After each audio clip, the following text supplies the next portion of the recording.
रुको, बताता हूँ, सब कुछ बताता हूँ। देखो रागिनी, मैं सचमुच नहीं जानता कि उस बच्चे का क्या हुआ। ये सुनकर अनिका पूरी तरह से टूट चुकी थी। अनिका जो अपने शौक में थी, वो कुणाल को सामने देखकर बिना कुछ बोले बस यहाँ वहाँ देखने लगी। क्या हुआ रागिनी, तुम इतनी नर्वस क्यों हो? वैसे प्लीज अब तुम बुरा मत लगाना, लेकिन तुम्हें इन सब बातों से क्या लेना देना? मैं जल्दी से नए दोस्त नहीं बनाती। उनके बारे में जब तक पूरी इन्फॉर्मेशन ना हो, मैं दोस्ती नहीं करती। अब तो सब कुछ जान लिया मेरे बारे में, अब तो दोस्ती का हाथ आगे बढ़ा दो। इतनी आसानी से नहीं, तुम्हें इंतजार करना होगा। इतना कहकर अनिका वहां से चली गई। दूसरी तरफ पैराडाइज होटल में रिया एक बहुत ही इंटरेस्टिंग गेम के बीच थी। रिया हेडफोन के जरिए टीम को इंस्ट्रक्शंस दे रही थी। तुम सब पीछे ही रहो, मैं आगे जाके दुश्मनों का बंकर उड़ा देती हूँ। ये बूस्टर हमारी टीम का है, अब दुश्मनों को नहीं छोड़ूंगी। राहुल 1-1, तुम एयर बेस पर हमला करो। रेडी? तो blast enemy leader. 1, 2, 3। Yes, we won the game. हमेशा की तरह रिया की टीम जीत गई। गेमिंग की दुनिया में रिया स्वीट एंजल के नाम से मशहूर थी। रिया ने अपना टैबलेट सोफे पर घुमाकर फेंका। खड़ी होकर रूम में लगे इंटरकॉम की तरफ गई। उसने सोचा एक चॉकलेट मिल्कशेक मंगवाया जाए। फोन उठाकर वो जब रूम सर्विस का नंबर डायल करने ही वाली थी, तब उसे अनिका की एक बात याद आई। अनिका ने बाहर जाते हुए उसे कहा था कि रूम के सामने एक पागल और एक छोटा पागल रहता है। रिया वैसे तो बड़ी अच्छी बच्ची थी, मगर थी काफी शरारती। रिया फिर से इंटरकॉम के पास गई और वही शैतानी मुस्कान के साथ नंबर डायल किया।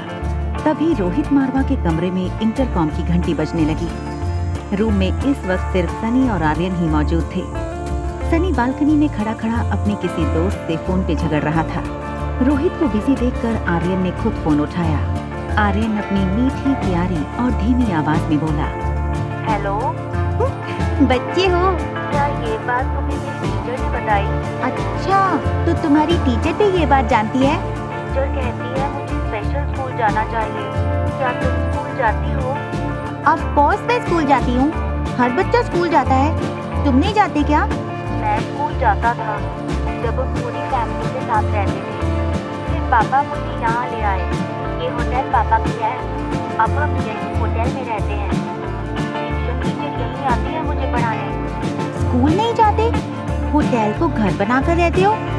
अच्छा, तो तुम्हारा कोई फ्रेंड है यहाँ? यहाँ मेरे साथ पापा और चाचू रहते हैं। अच्छा, एक बात बताओ, मेरी दोस्त बनना चाहोगी? आर्यन, जिसकी लाइफ में सिर्फ दो चीजों की कमी थी, माँ और दोस्त की, और इसीलिए आर्यन ने तुरंत हाँ कर दी। आई एम रिया, तुम्हारा नाम क्या है? I am Aryan. तुम कहाँ से बोल रही हो? मैं तो सामने ही रहती हूँ। मैं और मेरी मॉम तुम्हारी होटल में गेस्ट हैं। तुम मुझसे मिलना चाहोगे? मगर कैसे? पापा मुझे रोटी अकेले निकलने नहीं देंगे। अरे तुम बच्ची हो क्या? देखो, तुम ठीक 15 मिनट में मुझे नीचे होटल की लॉबी में मिलो। मैं मम्मी को फोन करके बोल दूंगी कि मुझे पिज्जा खाना है, इसलिए हम नीचे जा रहे हैं। वो जब आए तब तुम उनसे भी मिल लेना और हमारे साथ पिज्जा खाने भी चलना। अच्छा बाय, अब मैं फोन रखती हूँ। तुम 15 मिनट के बाद नीचे मिलना। मगर मैं तुम्हें पहचानूंगा कैसे? Very good question. एक काम करो, ब्लैक पैंट और ब्लैक टी शर्ट पहन कर आना। मैंने भी वही पहना होगा। हमारी ड्रेस से हम एक दूसरे को पहचान लेंगे। आर्यन दबे पांव मेन डोर तक गया। सनी को पता न चले, इस तरह दरवाजा धीरे से अनलॉक किया। आर्यन की नजर सामने वाले स्वीट 2402 पर पड़ी। उसे लगा प्लान में थोड़ा चेंज होना चाहिए। क्यों ना वो और उसकी नई दोस्त यहीं से साथ चले। आर्यन कॉरिडोर में आगे बढ़ा। वो रिया के रूम के दरवाजे तक पहुंचा। वो नॉक करने ही वाला था कि तभी लिफ्ट खुलने की आवाज आई। आर्यन का दिल डर के मारे जोर जोर से धड़कने लगा। उसने सोचा कि अगर रोहित ने उसे इस तरह रूम के बाहर देख लिया तो पता नहीं क्या होगा। आर्यन डरता हुआ मुड़ा और लिफ्ट की ओर देखने ही लगा था कि तभी उसने देखा कि लिफ्ट से अनिका बाहर आ रही थी। उसके पापा को वहां न देखकर आर्यन की जान में जान आई। I am so sorry. तुम्हें बहुत भूख लगी होगी ना? चलो किसी अच्छे से रेस्टोरेंट में जाके पिज्जा खाते हैं। ये कहते ही अनिका ने फिर से रूम के दरवाजे को बाहर से बंद किया और वो आर्यन का हाथ पकड़कर सीधा उसे लिफ्ट में ले गई। ये सभी दौरान आर्यन बस अनिका को देखे जा रहा था। आर्यन ने आंखें बंद कर ली और अनिका को जोर से पकड़कर हग कर लिया, मानो जैसे आर्यन को हमेशा से इसी पल का इंतजार था। उसने अनिका को पहले कभी देखा तक नहीं था, मगर आज उसे ऐसा लग रहा था जैसे वो अनिका की गोद में पहले भी खेला है। अनिका धीरे धीरे आर्यन की पीठ को अपने हाथ से थपथपाने लगी, जिसके चलते कुछ ही सेकंड्स में आर्यन अनिका के कंधों पर सर रखकर सो गया। तभी लिफ्ट ग्राउंड फ्लोर पर पहुंची और जैसे ही लिफ्ट का दरवाजा खुला तो सामने रोहित मारवा खड़ा था। रोहित और अनिका की नजरें एक दूसरे से मिली, लेकिन दोनों में से किसी ने कुछ नहीं कहा। आर्यन का सर अनिका के कंधों पर झुका होने के कारण रोहित को आर्यन का चेहरा नहीं दिखा। अनिका आर्यन को धक्कियां देते हुए लिफ्ट से बाहर की ओर निकल गई। टॉप फ्लोर आने पर लिफ्ट का दरवाजा खुला तो रोहित ने सामने देखा कि black jeans black T shirt पहन रिया लिफ्ट का इंतजार करते हुए खड़ी थी। रोहित, जो पहले से थोड़ा डिस्टर्ब था, उसने रिया को आर्यन समझकर कड़क आवाज में डांट दिया, तुम फिर यहाँ खड़े हो? रूम से अकेले बाहर नहीं निकलने को कितनी बार बोला है मैंने? Why don't you listen to your dad? तो हो ना, क्या हुआ है तुम्हें? आज तो मैं कुछ ज्यादा ही ठीक हूँ। रोहित आर्यन को लेकर एक्स्ट्रा पॉसेसिव था, मगर आज उसका डरना सही भी था। उसे लगा कहीं आर्यन किसी मानसिक बीमारी का शिकार तो नहीं हुआ। वो फिलहाल ऐसा कुछ नहीं करना चाहता था जिससे आर्यन पर कोई स्ट्रेस हो। चलो बेटा अंदर चलें, तुम्हारे खाने का वक्त हो गया है, भूख लगी होगी। मुझे तो पिज्जा खाना है। होटल के टेबल पर बैठकर आर्यन ने नैपकिन उठाकर गोद में सजाया। एक नैपकिन अपनी टी शर्ट की कॉलर से लगा ली। अनिका रिया की टेबल मैनर्स देखकर खुश हो गई। I love you mom. Hotel paradise में रिया रोहित का हाथ पकड़े हवा में पाँव उछालती हुई होटल के कॉफी शॉप में दाखिल हुई। आर्यन का ऐसा बर्ताव रोहित ने पहले कभी नहीं देखा था। रुको डैड, टेबल सिलेक्शन मेरा होगा। रिया ने ऐसा टेबल चुना जहां से लिफ्ट का दरवाजा ठीक से दिखे। उसे अपने दोस्त को पहचानना था जो ब्लैक जीन्स और ब्लैक टी शर्ट पहने लिफ्ट से निकलेगा। रोहित रिया की हर एक हरकत बड़े ध्यान से देख रहा था। मम्मा ने आपको कैसे ढूंढा? चलिए ये बताइए, कहाँ थे आप अब तक? ये सुनकर रोहित स्तब्ध था और सोचे जा रहा था कि उसके बेटे को आखिर हो क्या गया है। कहीं उस अनिका ने आर्यन पर जादू तो नहीं किया? आर्यन की कमजोर मनोस्थिति समझते हुए रोहित के पास उसकी बातें मानने के अलावा और कोई चारा नहीं था। वो आर्यन को समझाते हुए कहने लगा, देखो बेटा, मैं तुम्हारी सारी बातें मानूंगा, तुम्हारे जी में आई होकर, बस मेरी एक बात मान लो, 2402 रूम में रहती है, उसकी बात मत सुनो। आप ऐसे वर्ड कैसे यूज कर सकते हो? Don't forget, she is my mamma. इतना सुनते ही रोहित ने मन बना लिया था कि सबसे बड़े साइकोलॉजिस्ट से वो आर्यन का इलाज करवाएगा और अनिका पर केस करेगा। मुझे लगता है हमें अब जाना चाहिए। लगता नहीं मेरा दोस्त अब आएगा। और हाँ, मैं आपसे बात नहीं करूंगी जब तक आप मम्मा को सॉरी नहीं कहते। ये कहकर रिया लिफ्ट की ओर चलने लगी। लिफ्ट के पास जाकर रिया अटक गई। मुझे वॉशरूम जाना है। रोहित रिया का हाथ पकड़कर उसे लॉबी के अंत में ले जाता है। रोहित जैसे ही उसे अंदर ले जाने लगा, रिया ने उसे रोक लिया। वेट, आप अंदर नहीं आ सकते। Don't you know that? ऐसा कहकर रिया लेडीज वॉशरूम में चली गई। ये देखकर रोहित का सर मानो घूमने लगा। रोहित ने वहीं खड़े खड़े डॉक्टर अग्रवाल को फोन लगाया। Doctor Agarwal multi specialty hospital के डीन थे। डॉक्टर ने तुरंत ही रोहित का फोन उठा लिया। Hello Rohit, how are you? Doctor Agarwal, I think Aryan needs immediate psychological attention. वो होटल की किसी गेस्ट को अपनी माँ समझने लगा है और वो I think we need to hire the best counsellor for him. Relax Rohit, panic होने की जरूरत नहीं है, इट्स नॉर्मल। इस उम्र में बिना माँ के बच्चे ऐसा करते हैं। कई बच्चे तो अपनी मरी माँ से बातें भी करते हैं। ये तेज है, वो शायद अपने आप बाहर आ जाए। फिर भी सिम्टम्स लॉन्ग लास्टिंग लगे तो मुझे कहना, I will appoint the best child psychologist, don't worry. Doctor Agarwal इतना कहकर फोन काट देते हैं। रोहित डॉक्टर से बात करते करते होटल लॉबी रिसेप्शन तक आ गया था। ठीक उसी वक्त अनिका आर्यन को लेकर मेन एंट्रेंस से आई। रोहित का मुंह रिसेप्शन की ओर था और पीठ एंट्रेंस की तरफ। आर्यन ने पीछे से पापा को पहचान लिया।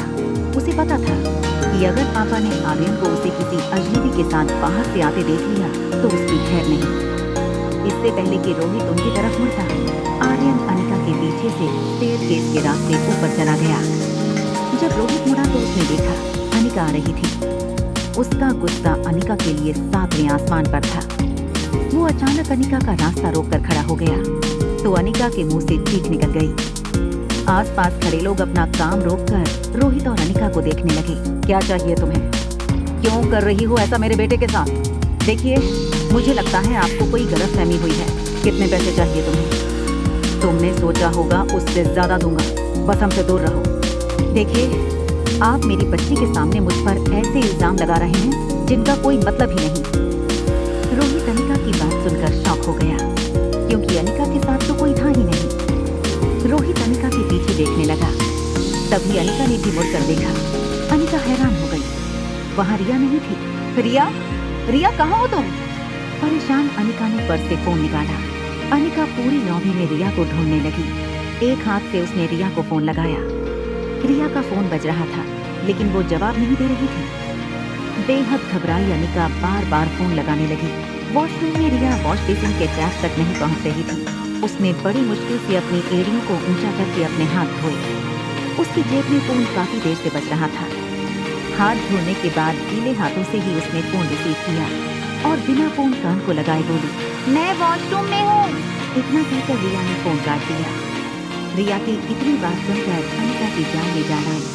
अपने हाथ घुटनों पर रखकर सांस लेने लगी। जैसे ही थोड़ी स्वस्थ हुई वो वॉशरूम की ओर दौड़ी। वहाँ आर्यन टॉप फ्लोर पर अपने कमरे का दरवाजा नॉक करने लगा। कुछ देर बाद जब सनी ने दरवाजा खोला तो आर्यन को बाहर देखकर वो यकीन नहीं कर पाया। उसने तेजी से आर्यन को उठा लिया और तुरंत दरवाजा बंद कर दिया। तुम बाहर कब गए? भैया ने तुम्हें देखा होगा तो तुम्हारा जो होगा तो होगा। मैं अपने मोबाइल से हाथ धो बैठूंगा। मगर तुम गई कहाँ थी?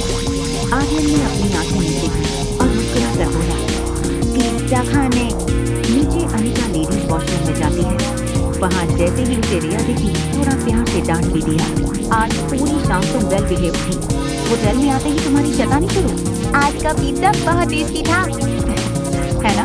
तो फिर से चलेंगे। अनिका रिया को सर्विस लिफ्ट के जरिए ऊपर ले गए। सनी ने रोहित को सब कुछ बताने के लिए फोन लगाया।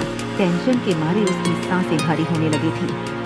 जैसे ही दूसरी तरफ से रोहित ने फोन उठाया, सनी हिम्मत करके सब कुछ एक सांस में बोल गया, भैया, आर्यन पिज्जा खा के आया है। हाँ, मैं ही उसे ले गया था। आया है मतलब आर्यन ऊपर तुम्हारे साथ है? हाँ, वो तो आ गया। ठीक है, मैं भी आता हूँ। मॉर्निंग बर्ड की मीठी आवाजों के बीच आर्यन की आंखें खुली। आर्यन धीरे से अपना सर पिलो से उठाकर कमरे में देखने लगा। रीडिंग टेबल पर रोहित लैपटॉप पर रोज की तरह अपने मेल्स चेक कर रहा था। बस आर्यन पहले की तरह नॉर्मल हो जाए। डॉक्टर अग्रवाल का कहा सच हो। वो बस आर्यन का एक फेज हो जो निकल गया हो। Good morning dad. Good morning Aryan, चलो नाश्ता कर लेते हैं। फिर तुम रेडी हो जाओ, टीचर आने वाली होंगी। आर्यन हामी सर हिलाकर लिविंग एरिया की तरफ जाने लगा। रोहित की नजरें अब भी आर्यन के बर्ताव पर थी जो अब बिल्कुल पहले जैसा हो गया था। Manali city area. इस बीच कामिनी तेज कार चलाकर किसी का पीछा कर रही थी। थोड़ी थोड़ी देर में मुड़ते रास्तों पर बेपरवाह होकर कार चलाना खतरनाक हो सकता था, मगर कामिनी को ये फिक्र थी कि कुणाल उसकी आंखों से दूर न हो जाए। कामिनी सुबह 7 बजे से कुणाल के घर के बाहर अपनी कार में कुणाल के निकलने का इंतजार कर रही थी। 9 बजे जैसे ही कुणाल निकला, कामिनी उसका पीछा करने लगी। बर्थडे पार्टी के बाद ना तो कुणाल कामिनी का फोन उठा रहा था और ना ही कॉल बैक कर रहा था। कामिनी को कुणाल का ये बर्ताव बहुत अजीब लग रहा था, इसलिए कामिनी कुणाल का पीछा करके पता करना चाहती थी कि आखिर कुणाल कहाँ और किसके साथ बिजी है। कुणाल अपनी कार काफी तेजी से चला रहा था। कुछ देर तक कामिनी ने कुणाल का पीछा किया। कुणाल की गाड़ी होटल पैराडाइज के गेट पर रुकी। कामिनी थोड़ी दूर रुक गई। उसने देखा कुणाल ने गेट पर सिक्योरिटी से कुछ बात की और गाड़ी लेकर अंदर चला गया। कामिनी कुणाल को पता नहीं चलने देना चाहती थी कि वो उसका पीछा कर रही थी। कामिनी ने अपनी गाड़ी वहीं पार्क कर दी। कामिनी चलकर होटल में एंटर हुई। कुणाल होटल लॉबी से होते हुए लिफ्ट तक गया। कामिनी ने एंट्रेंस के शीशे से कुणाल पर नजर रखे हुई थी। कुणाल जब लिफ्ट के अंदर चला गया तो कामिनी दौड़कर लिफ्ट के पास आई। उसने देखा कि लिफ्ट 4th फ्लोर पर रुकी। कामिनी तुरंत बगल वाली लिफ्ट में गई और 4th फ्लोर का बटन दबाया। जैसे ही लिफ्ट 4th फ्लोर पर रुकी, कामिनी ने बड़े ध्यान से लिफ्ट के बाहर झांक कर देखा। कॉरिडोर खाली था। कामिनी चुपके से बाहर आई। कॉरिडोर की राइट साइड से कुणाल की आवाज आई, मेरे दोस्त यहाँ शाम 6 बजे से आना शुरू हो जाएंगे। उन्हें किसी भी बात की कमी नहीं होनी चाहिए, और पैसे चाहिए तो मिल जाएंगे, मगर याद रखना कोई गलती नहीं होनी चाहिए। इसके बाद कुणाल उनके साथ बॉलरूम में चला गया। कामिनी दीवार के कोने से दबे पांव बॉलरूम के दरवाजे पर जा पहुंची। उसने दरवाजे से झांक कर देखा तो कुणाल अपने हाथ हिलाकर कुछ समझा रहा था। सारा हॉल फूलों से सजा देना, और हाँ, ये बीच में एक स्पॉटलाइट और मुझे एक फॉलो लाइट भी चाहिए। जब मैं वो दरवाजे से अंदर आऊंगा, मेरे हाथ में फूलों का गुलदस्ता होगा। मैं चाहता हूँ कि वो फॉलो लाइट मुझे फॉलो करे। मैं चलकर लड़की के पास आऊंगा, और जैसे ही मैं उसके पास पहुंचूं, हॉल की सारी लाइट ऑन कर देना। ठीक इस वक्त डीजे से कहना कि मेरा सेलेक्ट किया हुआ गाना बजा दे। दरवाजे के बाहर खड़ी कामिनी कुछ समझ नहीं पा रही थी कि कुणाल आखिर करना क्या चाहता था। तभी वहां होटल का एक सफाई स्टाफ वहां आया। उसने कामिनी को इस तरह खड़े देख हैरानी से पूछा, एक्सक्यूज मी मैडम, आपको कुछ चाहिए? कामिनी घबरा गई, कहीं कुणाल को उसके बारे में पता ना चल जाए। वो वहां से भाग निकली। सफाई वाला उसे आवाज देने लगा, अरे मैडम क्या हुआ? क्या हुआ मैडम? क्या हुआ मनोज, क्यों चिल्ला रहे हो? पता नहीं सर, एक लड़की यहाँ दरवाजे से लगकर खड़ी थी। उसके हाथ में उसके जूते थे। मैंने उससे पूछा कुछ चाहिए आपको, तो भाग खड़ी हुई। मुझे लगता है वो गलत फ्लोर पर आ गई थी। तुम्हारी शक्ल देखकर डर गई होगी। बाकी स्टाफ वाले सफाई वाले मनोज पर हंसने लगे। कुणाल ने मनोज के हाथ में 2000 रुपए दिए। कुछ और पैसे दिखाकर कुणाल ने कहा, मेरा एक काम करोगे? अगर काम हो गया तो और 2000 दूंगा। जरूर करूंगा साहब, आप काम तो बोलिए। कुणाल ने अपनी जेब से फोन निकाला। फोन की गैलरी में जाकर उसने रागिनी की तस्वीर मनोज को दिखाई। कुणाल ने मनोज को तस्वीर दिखाकर कहा, इस लड़की को गौर से देखो। इसका नाम रागिनी है और ये तुम्हारे होटल में ही रुकी है। बस तुम्हें ये पता लगाना है कि होटल के किस रूम में रुकी है। फिर कुणाल ने जेब से एक लेटर निकाला और मनोज को समझाया, जैसे ही वो मिल जाए उसे बस ये लेटर दे देना। फिक्र मत कीजिए, आपका काम हो जाएगा। लेटर इस लड़की तक पहुंच जाएगा। कामिनी गहरी सोच में अपनी गाड़ी की तरफ बढ़ रही थी। उसे ये तक पता नहीं था कि उसकी पाँव की सैंडल अब तक उसके हाथों में थी। कामिनी ने दरवाजा खोलकर सैंडल को बगल की सीट पर डाला। वो जैसे ही गाड़ी में बैठी, उसने देखा कुणाल अपनी गाड़ी में तेजी से होटल पैराडाइज के गेट से निकल रहा था। कामिनी तुरंत स्टीयरिंग व्हील के नीचे छुप गई। उसने कुणाल की गाड़ी को आगे निकलते हुए देखा। कामिनी समझ नहीं पा रही थी आखिर कुणाल ये सब क्यों कर रहा था और किसके लिए। कुणाल ने गाड़ी में तेज म्यूजिक लगाया हुआ था। वो अपनी जेब से फोन निकालकर एक हाथ से ड्राइव करते हुए एक हाथ से मैसेज टाइप करने लगा, ठीक शाम 6 बजे होटल पैराडाइज के बॉलरूम में पहुंच जाना। कुणाल ये मैसेज अपने नजदीकी दोस्तों को करने वाला था। वो चाहता था कि वो अपनी नई खूबसूरत दोस्त को अपने सारे फ्रेंड से इंट्रोड्यूस करवाए। गाड़ी चलाते हुए मैसेज भेजने वाले कुणाल को ये पता नहीं चला कि कब उसने गलती से ये मैसेज कामिनी को भी भेज दिया। टक्कर बैठी थी।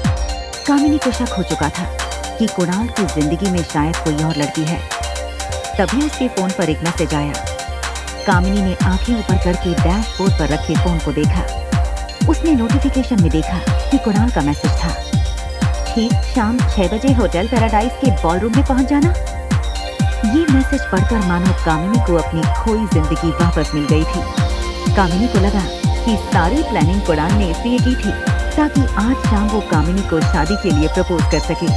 बेचारी कामिनी को खुद पर शर्म आ रही थी। उसे लगा कुणाल पर उसे इस तरह शक नहीं करना चाहिए था। अब कामिनी को आज के स्पेशल दिन पर कुणाल के लिए कुछ स्पेशल करना था। कामिनी ने सोचा, अगर आज के दिन अनिका की कंपनी में कुणाल को तोहफे में दे दूं तो अच्छा सरप्राइज होगा। कामिनी ने तुरंत अनिका को फोन लगाया। अनिका ने जैसे ही फोन उठाया, कामिनी ने उसे एक ऑफर दे दी।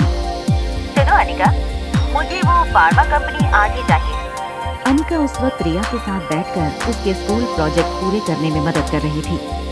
अनिका रिया से थोड़ा दूर होकर बोली, मैं जितना कमा लेती हूँ उतने में मैं और मेरी बच्ची खुश हैं।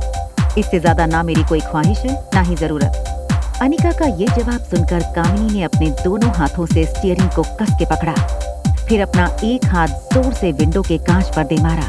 फोन पर चिल्लाते हुए कामिनी ने अनिका से कहा, मैं जानती हूँ तुम ये क्यों कर रही हो। तुम्हें लगता है कंपनी न मिलने पर कुणाल मुझसे शादी नहीं करेगा? तो ठीक है, आज शाम 6 बजे होटल पैराडाइज के बॉलरूम में आ जाना। अपनी आंखों से देख लेना कुणाल कितना प्यार करता है मुझे। अगर हिम्मत हो तो आ जाना। और एक बात अनिका, तुम्हारे बीते हुए कल के बारे में तुमसे ज्यादा मैं जानती हूँ। अगर तुम्हारे पास्ट के बारे में कुछ अहम बातें जानना चाहती हो तो जरूर आना। होटल पैराडाइज इंटरनेशनल बॉलरूम, शाम 6 बजे। इतना कहकर कामिनी ने फोन काट दिया। अनिका हैरान हो गई। कामिनी जरूर कोई ऐसी बात जानती थी जो अनिका के पास्ट से जुड़ी थी, पर क्या बात हो सकती थी वो? अनिका के मन में ये ख्याल चल ही रहा था कि स्वीट की डोरबेल बजी। शरारती रिया स्कूल प्रोजेक्ट से बचने का बहाना ढूंढ रही थी।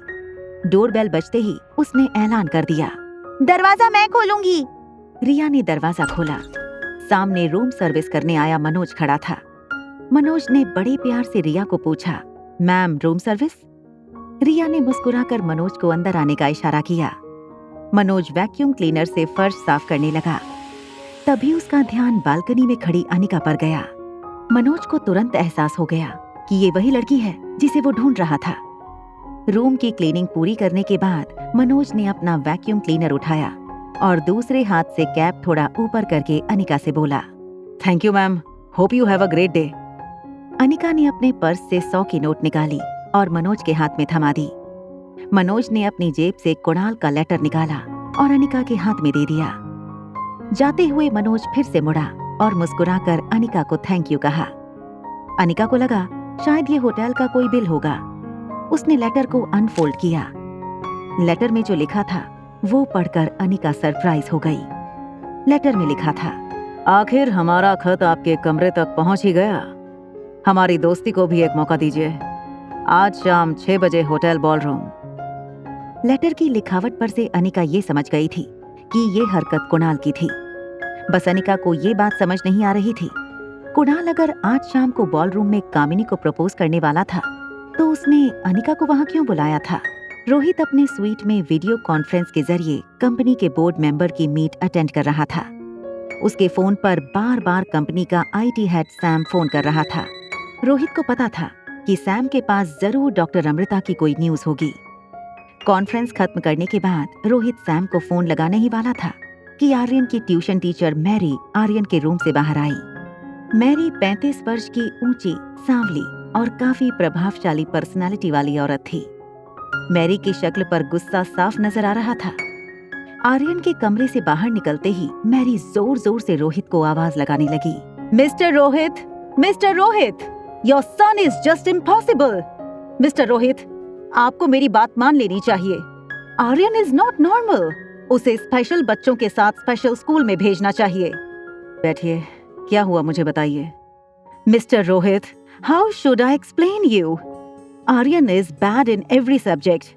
कोई बच्चा अगर 1 या 2 सब्जेक्ट में भी हो तो मैं समझ सकती हूँ। आर्यन हर सब्जेक्ट में 0 है। EVS उसे बोरिंग लगती है और उसके लिए बहुत ज्यादा डिफिकल्ट।